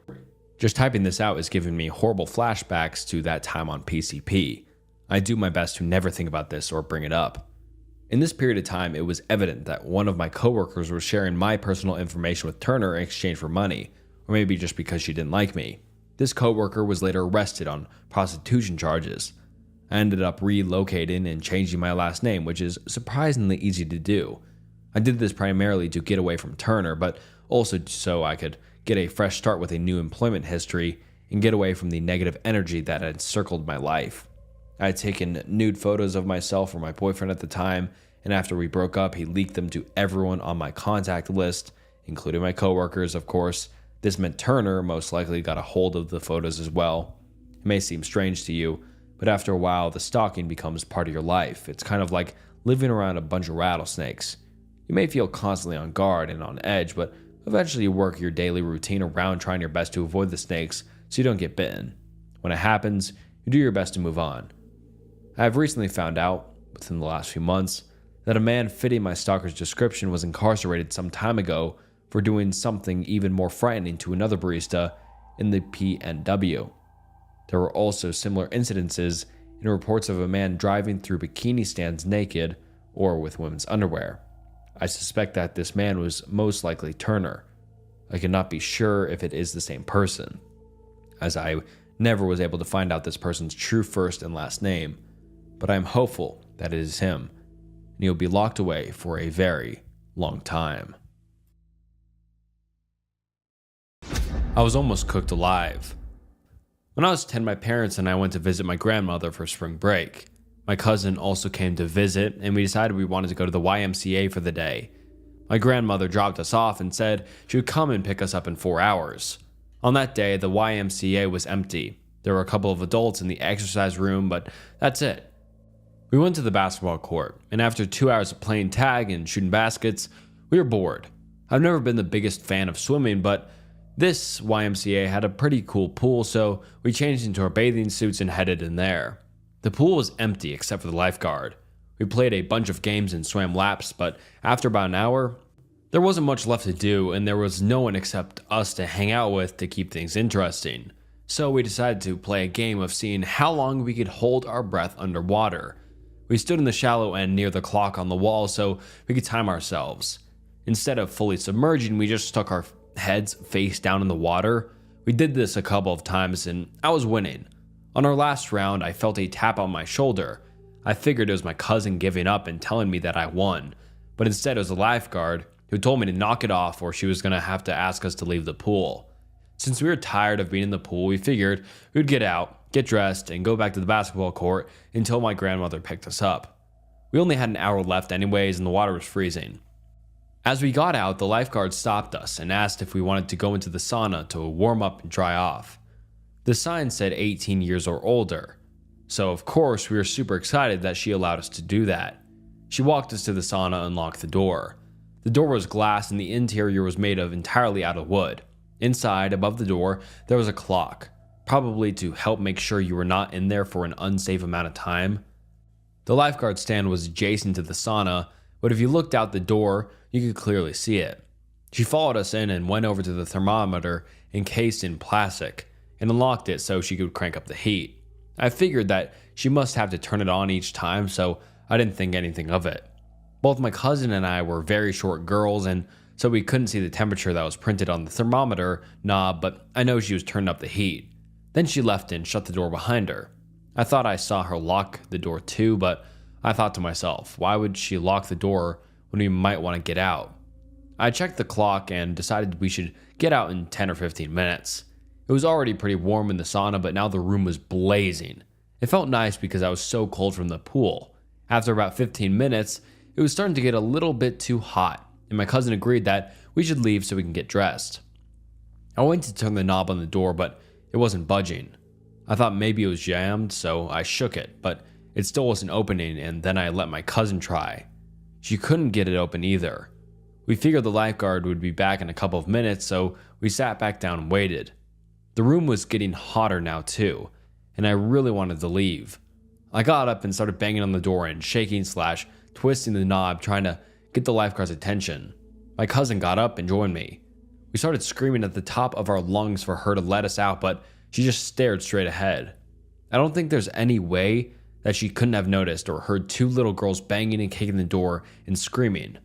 Now we had been in there for about 25 minutes. It was so hot in the sauna that it hurt to breathe. It felt like my lungs were on fire. My eyes and skin were burning. We sat back down and put our towels over our heads because they were still a little damp and it made it easier to breathe. I was so worried about my cousin as she is a couple of years younger than me. I looked at the clock and saw that we'd been in there for 35 minutes. I got up and walked to the door again and saw the lifeguard still just staring straight ahead. Again, I tried to get her attention by screaming that we needed it out and banging on the door as hard as I could, but still nothing. I was starting to get pretty dizzy, so I went to go sit back down, but the wooden seats on the sauna were burned my skin. My towel was completely dry, so I put it underneath me to sit on. My hair was also dry, but I wrapped it across my face to cover my nose, and I squinted my eyes so that they didn't burn as bad, but I could still watch if anyone walked past the door. It helped a little bit. My cousin was laying face down with the towel over her head, not moving or saying anything, so I nudged her to make sure that she was still okay. She was, but I could tell that we really needed to get out of there soon because she seemed a little bit disoriented. It had been 45 minutes now, and I was extremely nauseous. There was no way that the lifeguard would forget that we were in there, and I thought she would have to come back soon, but there was this little voice in my head telling me that maybe she purposely locked us in there. Finally, a man walked past the door towards the pool, but for some reason, I just couldn't get up. My whole body was on fire and I felt so dizzy. Luckily, this man wasn't going to the pool. He wanted to be let into the sauna and came back with a lifeguard. I saw them walking this way and immediately jumped up to grab my cousin. I knew now that for sure she had locked us in there because she pulled out her keys to unlock the door and let the man in. I didn't want to take any chances of us being trapped in there any longer, so as the man was trying to walk in, I was trying to shove our way out.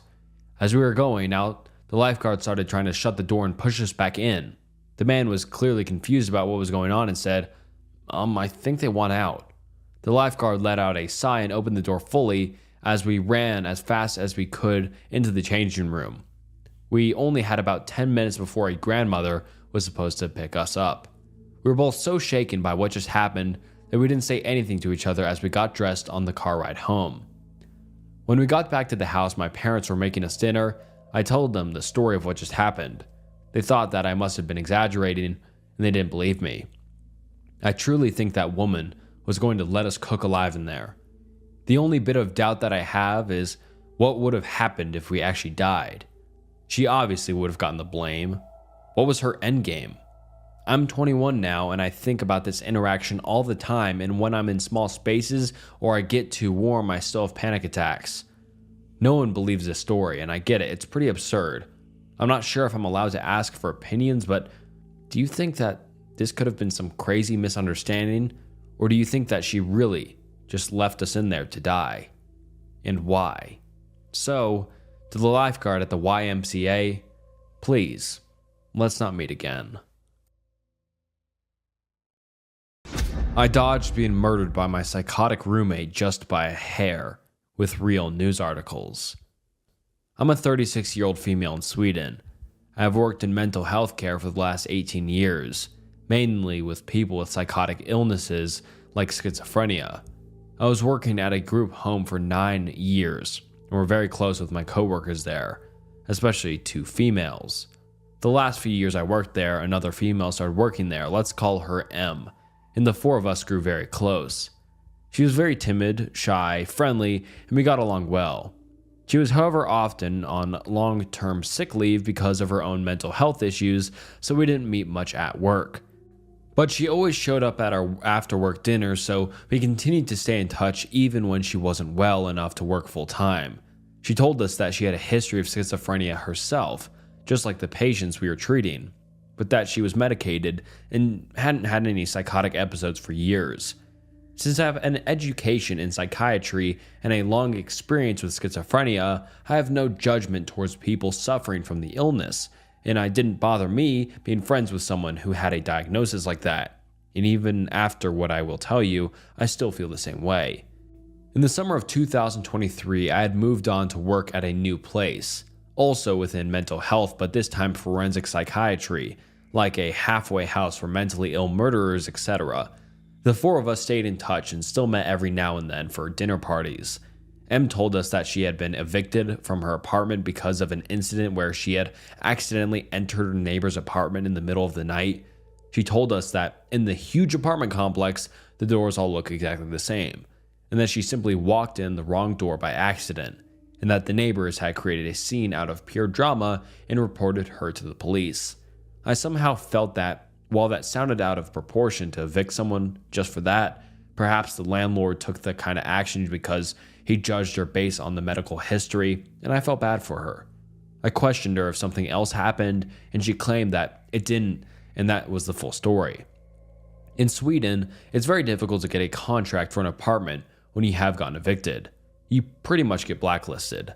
Em asked me if she could move in with me, since she was literally on the street, literally homeless. I said, of course you can. I've always gotten myself into uncomfortable situations by saying yes instead of thinking about myself, and I had no idea how severe the situation would get when I said yes to M. I live in a pretty small apartment. It's one bedroom that pretty much only fits a bed and a desk, a living room that fits a couch and a TV, no room for an extra bed, a small kitchen, and a small bathroom.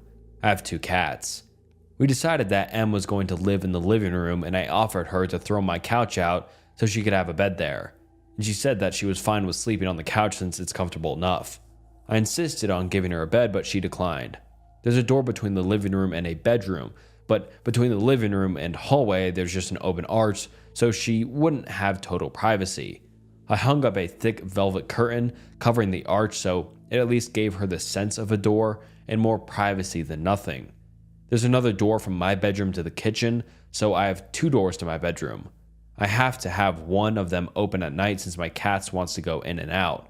And they also have their litter boxes in the bathroom and food and water in the kitchen. I naturally kept the kitchen door open and not the living door open, since that's where M lived and we wanted to keep our privacy somehow. She wasn't working at this time because she was on one of her long-term sick leaves. While I was working shifts, so sometimes I had to get up at 6 a.m. and sometimes I didn't get home till like 11 p.m. I have really severe insomnia and need to combine zolpidem, which is Ambien/Stilnoct, with Narration, which is promethazine.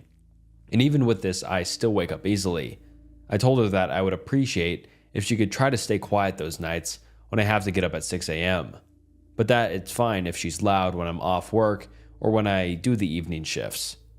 She was a heavy smoker and a coffee drinker, so I bought her a coffee machine. Yeah, I know, I'm a weirdo who don't drink coffee very often, so I didn't have one, to make her enjoy her living situation more. The coffee machine and the sink is placed right outside my bedroom door. The kitchen is very small. So the first night together, I had to get up at 6 for my shift. As usual, I had a hard time falling asleep. M had been up several times that night to go out to smoke, and I woke up every time. At 5 a.m., she started making coffee, and since it's literally outside my bedroom door, I got wide awake from the sounds of it. I asked her in the nicest way possible why she was up this early, asking if she had any plans today. I mean, she's on sick leave, why not sleep at 5 a.m. if you can? And she just said that she couldn't sleep. I said, I'm sorry. I would just appreciate if you could wait with making your coffee till 6 a.m. since I really need this last hour of sleep because of work. Adding to why I need my sleep is that I have epilepsy that gets really bad when I don't get enough sleep. I usually get a lot of seizures when I don't get at least 4 hours of sleep. I knew that I'd probably get seizures at work now, meaning that this day would be both stressful and potentially dangerous for me since there's a huge risk that I fall asleep and hurt myself. And it's not a good thing to get cramps and seizures among mentally unstable criminal clients who you're supposed to care for. I know that it's not an ideal situation to work in that field with my condition, and I can inform you all that I did quit after only 6 months. She said that she really wanted coffee with her cigarettes, but that she would want to try the wait next time I have to work. I accepted it and went on with my day, but things didn't get better. She continued to wake me up early in the morning and through the nights, and continued to promise to stop, but insisted that she really wanted coffee with her cigarettes. I suggested making the coffee the night before, or drinking iced coffee or Coke instead, but she didn't want it. I may add that she demanded for me to be silent at 10 p.m. because that's when she wanted to sleep, and I respected that. She used to get these moments of binge eating where she would empty my fridge and pantry from everything I had. I remember this one time when I had bought a big loaf of bread and she texted me 30 minutes after I left the apartment saying, "Hey, I'm sorry I ate your loaf of bread. I'll buy it back once I get the money." Like an entire loaf of bread in 30 minutes. I had told her when she moved in to feel at home and what's mine is yours, so I couldn't really get mad, but it started to annoy me for 2 reasons. It was getting kind of expensive since it was such huge amounts, and it was always in inconvenient times of the day, like after an evening shift when the store was closed, and I came home hungry, and she had emptied the kitchen from everything I'd bought the same day. Em had long, black hair that was everywhere, all over the sink, the floor, the bathtub. I'm no clean freak, but I think anyone could understand that this isn't the nicest thing to step in or see everywhere in your house. She also left her fingernails and toenails on the bathroom floor. There was also pee drops on the toilet seat every time she had been to the toilet. I saw a silverfish on my bathroom floor. Never ever seen one before. And they eat hair and skin and nails, so I figured this fella probably enjoyed life because of the new dirty condition my bathroom was in. At first, I didn't want to say it straight out because I thought it would hurt her, and I didn't want to make her uncomfortable, so I just put a broom and shovel in the bathroom to imply that we needed to sweep the floor more often.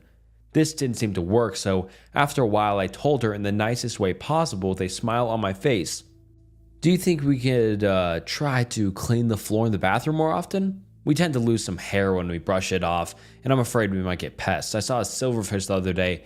I don't want it to get worse." I always make sure to say we instead of you so she wouldn't feel attacked. She promised to think about it but never changed. I started dating a guy and was head over heels for him. He was also in a roommate situation, so we had a tough time getting any alone time. I asked Em if there's any chance that we could get one night to ourselves every now and then in the apartment, and that she, of course, would get the apartment to herself as well. She didn't like the idea and claimed that she had nowhere to go, no friends or family. Now, I wasn't asking her to leave the apartment for 24 hours, just a few hours, so we could get just some quality time together. She could just go to the library or take a walk or whatever. I was at work for 8 to 10 hours, 5 days a week, so she got a lot herself. One of my old coworkers realized that this was really tearing at my mood to never get any time for myself, and I started feeling really suffocated. She offered that Em could stay the night at her place. After all, they were friends too. Em said they didn't want to bother her, but we told her that she didn't. They're friends. She's more than welcome. And I really just want one night to myself and my guy. I didn't understand why she made such a big deal over leaving me in the apartment for just one night. She eventually accepted and spent the night there. I spent the night away the next week so she could get more alone time too. When I came home the next morning from my night away, I saw that my cat's water bowl was completely dried out. There was no spill on the floor, and it looked like it had been wiped out with a towel or paper. I had filled it to the brim just the night before. I asked her how this was possible, and she said that the cats must have tipped it out, but there was nothing on the floor, like I said. My cats are overly social and usually cuddle up with strangers after just a few minutes. I noticed that the cats withdrew from her more and more over time. In the last couple of weeks, they never left my bedroom except from when they ate or used the litter box. It seemed like they were scared of her, which I couldn't figure out since she was so timid. I had this old saucepan from the 60s that meant a lot to me. You probably wonder how a saucepan can mean a lot to someone, but it was my grandmother's, and it's the only thing I have that belongs to her. My mother used to cook for me with it when I was little, so it has a great nostalgic value to me. She burnt it one day and made no attempt to clean it. She just left it on the stove and went out to smoke. I found it ruined and cried. She didn't even say I'm sorry. She also broke dishes several times and didn't bother to replace them or apologize. This added to my frustration with her naturally. It had been probably gone 2 months now, and she kept waking me up at night, kept binge eating my food, never cleaned, never left the house, scared my cats, and ruined my things. I realized she stole my prescripted sleeping pills, lots of them as well, and I only get one per night. Not more or less, and as you already know, I really need them. I had 20 of them in my nightstand when I left for work, and when I came home, they were gone. She denied, which is pretty hilarious since no one else could have been there. My frustration was getting heavy. The summer heat was strong, and I felt locked up in my tiny bedroom with my 2 cats, never getting any time to myself, never any alone time with the guy I was dating, except for once every 14th day. My apartment was messy, and she was stealing from me, etc. Out of nowhere, my old elementary school classmate texted me on Facebook asking me how I know Em. He had seen that I had posted on Facebook that we were roommates now. I told him that we were old coworkers and that she needed a place to stay because she got evicted. He said, "I know. Do you know why she was evicted?" "Yeah, she accidentally went into her neighbor's apartment." He said, "That's not the full story." She broke in and snuck up to their sleeping baby with a knife in her hand. But luckily, the father woke up and wrestled her down and managed to save the baby. I felt sick to my stomach. Could this be true? It would certainly explain why she was evicted, but it just sounded so horrible, and she is such a timid, nice girl. I had so many questions, but my friend had the full police report. Apparently, the couple that M had broken into was his ex-girlfriend and her family. It seemed that M had a psychosis during the break-in, but those parts weren't public. It was, however, clear to me that she'd been lying to me about what had happened, and about how long she had been mentally stable. I started getting quite paranoid now, and I was already frustrated with everything, and really wanted her to move out. We did, however, have a contract that she had 30 days notice. I knew that if I asked her in a harsh way, it would mean 30 days of chaos until she moves out, so I wanted to handle this as nicely as I could. I started looking for cheap hostels for her that I could suggest to her so she wouldn't be on the streets. I sat down with her and told her that I loved living with her and I feel really horrible for this, but I just miss my alone time, that the apartment is too small for 2 people. I said it wasn't personal, and that I wouldn't want to live with anyone right now, that I wished it would have worked out, that I am really sorry and hope we will remain friends. She looked crushed and said that it wasn't possible. I showed her the hostel I found and said that I understood that it wasn't the ultimate situation, but I really needed her to move out because I felt suffocated, and also the summer heat was making it, though, to always have the door to the bedroom closed, and that it was tough for me to not get my sleep, etc. She was okay. She was going to try to move out, but not until 30 days had passed, and I said of course. The first night after our talk, she got up and made her coffee at 2:30 a.m. I nearly had a mental breakdown. I was going to get up at 6 and couldn't go back to sleep. I asked her in the morning for probably the 10th time to not make coffee till I get up, but she didn't even answer me. She just sat in the sofa and stared out the window. I said, "M?" And she just kept staring. I was freaked out but left for work. She kept being weird, kept making a mess, kept waking me up, kept eating my food, and all I could think about was the incident with her and the baby and the knife. I eventually got so pissed off about being woken up by the coffee maker, so I plugged it out and stored it in my attic, which she had no access to. It may be childish, but I was getting so tired at this moment. My sleeping pills were stolen, and I was starting to feel like Edward Norton in the beginning of Fight Club. Well, the next night I woke up at 4 a.m. by her making coffee in a saucepan. Not my grandmother's saucepan, that one was ruined. I tried talking to her again, explaining the situation, but she just stared and didn't reply. Me being frustrated and on the tipping point took the saucepan and stored it in the attic as well. I know, but I was going crazy and just wanted her to stop with these nightly coffee routines and get the hint. The third night, I had the guy I was dating sleeping at our place because I was getting really paranoid now over her weird behavior. Not speaking with me, just staring into space. I woke up from my very light snooze by him poking me. He whispered, "Look," in the doorway. M was just standing silently staring at us. This was like a scene from a horror movie, with her long black hair over her face. I kid you not. I didn't say anything at first because I wanted to know if she just stood there for a second doing something by the door, but I realized after a while that she was actually just standing, like staring at us. It reminded me of the ending of Paranormal Activity when Katie just stares at Micah in the final scene. So I sat up and said, "What are you doing?"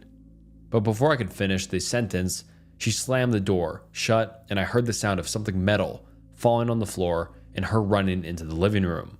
I yelled out, "You need to leave," and started crying hysterically because this was turning into a fucking nightmare.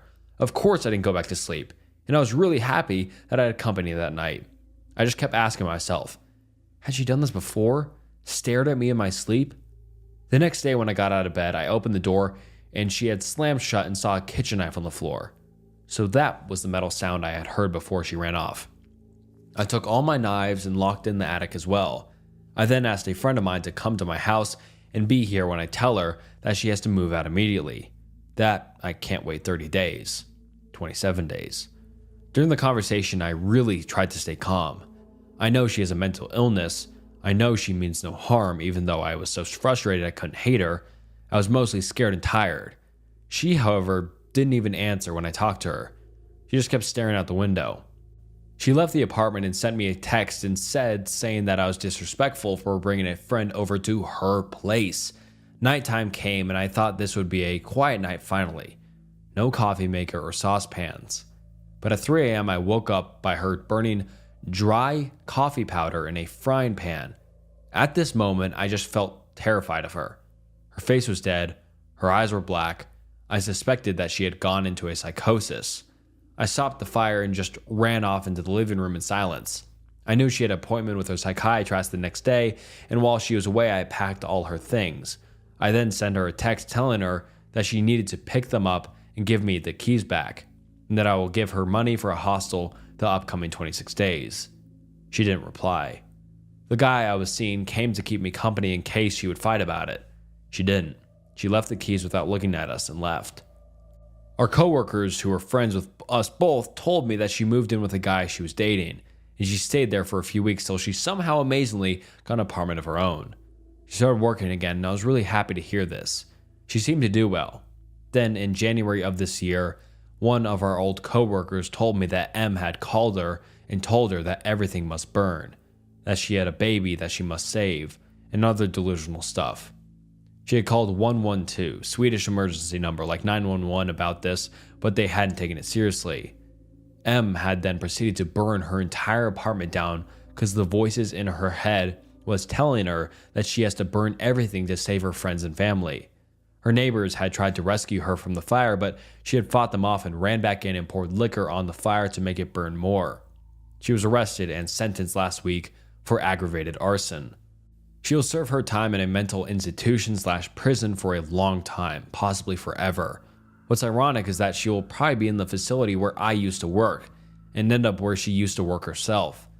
My old coworker was a witness at the trial, and apparently she had stopped taking her medication because she thought it made her feel numb, and she thought she was stable enough to function without it. Apparently not. She had also stopped taking her medication the last few weeks when she stayed at my house, so when she stared blankly into space, she was going into psychosis. When she stared at me with the knife in her hand, when she burned the frying pan that last night, it's disturbing to think about what would have happened to me and my cats if she would have stayed, or if I would have been a heavy sleeper. I also think about what would have happened to that baby that she snuck into before she was evicted. And yeah, I know, it's crazy that I didn't just throw her out by then. It was complicated. The reason why I haven't been able to talk about it with my friends is because they sympathize with her and have minimized my experience, and they think that I make a bigger deal out of it than I believe it has been. I sort of understand it since they have never seen the darkness in her eyes that I saw those last couple of days. Update May 16th. I just remembered some other things that I wanted to add to the post. There were several times when I was going to work early in the morning as she occupied the bathroom by taking long baths. I patiently tried to wait till the last minute before knocking and asking her if she could get up and get back in after I had gotten ready and left for work. Just another thing that added to my frustration. I felt really ill one time when she was staying there. I didn't know at the time what it was, but I woke up early in the morning one day feeling very nauseated. On my way to the bathroom, I literally shit myself and threw up at the same time. It takes like 10 seconds to get to the bathroom, so you can imagine how bad it was when I didn't even make it, LMAO. I had a really high fever and kept throwing up and shitting myself all morning, and anyone who has been this ill would understand that you want the bathroom to yourself. Actually, I think it's pretty understandable that you'd want to be completely alone when you're this ill. My head was spinning and I was nearly hallucinating from the high fevers. One random thing I laugh about today is that it was Eurovision week, and for some reason the flute solo from Moldova's song was stuck on repeat in my head when I was in and out of fever dreams. I have a hard time listening to it today, haha. Anyway, working in healthcare, I also have a natural instinct of not wanting to spread infections, so my first thought was that besides wanting to be alone, I didn't want to risk giving whatever this was to M. So I begged her the moment I noticed I was ill to please leave for her own sake. I could barely speak because it made me throw up that easily. Our friend in common had asked her to water her plants that week, so she had the keys to her place and could have been alone there. M refused to leave, and I swear, if I had the energy to slip out of the window and fall to my death, I would have, but I couldn't. I was half sitting / half laying on the toilet with a bucket in my lap. my head sort of resting in the bucket of puke because I couldn't hold it up of the high fever, and I just begged through whispers for her to leave so she wouldn't be ill. I told her, "What if you get sick soon too? We can't share the toilet. I'll be here all day. You just go to her place before it's too late, please." Eventually she left, pissed at me.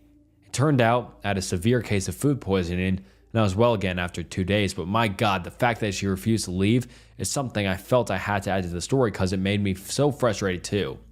I also went through our conversations and saw me asking her how long the door had been closed. That reminded me that she used to shut my cats inside my bedroom while I was away at work or whatever, so they couldn't eat, drink, or use the litter boxes. She claimed she just recently closed it because she was trying to sleep, but I remember she did it in the middle of the day one time the last few days too. And alright guys, that wraps up the terrifying true Reddit stories. I really hope you enjoyed this video because these stories were very interesting and, like I said, all true, so it makes them very scary in my opinion. But let me know what you'd like to see in the future, what type of stories, what else would you like me to cover, what did you like about the video, what did you not like about this video? And thank you so much for watching to the very end of this video. If you haven't liked the video, please like the video. It helps a ton. And also subscribe to the channel. It's the channel's goal to get 500,000 subscribers. So please subscribe. And all right, enough with the outro. Thank you so much for watching. See you next time.